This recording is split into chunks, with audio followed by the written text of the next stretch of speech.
Houston is extremely diverse. The city of Houston, inside the loop, is extremely diverse. You've got all the groups and they're almost kind of evenly distributed throughout. But the fact of the matter is that it's also very segregated. Like, it's segregated to a level that, according to segregation scholars, qualifies as highly segregated in terms of how the degree of segregation between blacks and whites.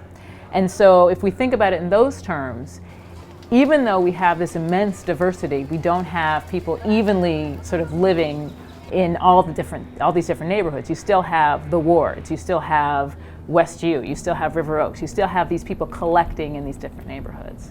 And that's different than what's happening in the suburbs. You have some diversity going on, but you've got people living in all different neighborhoods.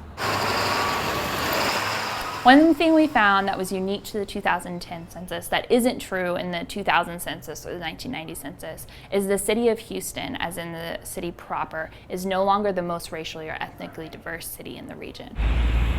Instead, Missouri City is the most diverse, followed by Pearland and the city of Houston third.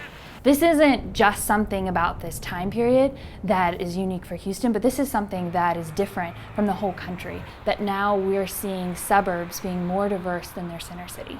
I'm originally from the Midwest, Chicago, Minneapolis, Detroit, and segregation is very clear and suburbs are very undiverse typically. So when I came here to Houston, we first moved to a suburb, and the suburb just on our street was people from all over the world. And so as we're growing rapidly in Houston, we're expanding, we're building out, and it happens in the suburbs, unincorporated areas that are getting the growth with the new residences. So people that can afford to go there, go there. And interestingly enough, I mean, the best housing stock in Houston is more expensive than living in a suburb. So it doesn't even take a huge sum of money. It's also sometimes the wise economic choice to move to the suburbs. So we're getting a collection of people that are coming from around the world, coming from around the country, and leaving the city too. And that's how we end up with these suburbs.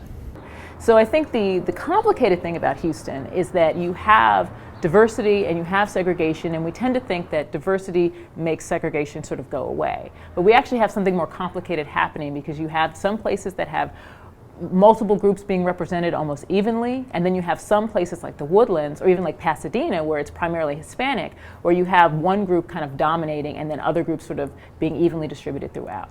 So you've got kind of both things happening, and so it really creates, I think, a lot of interesting questions about understanding, so what is this going to mean for where people live and sort of how people think about relationships between groups.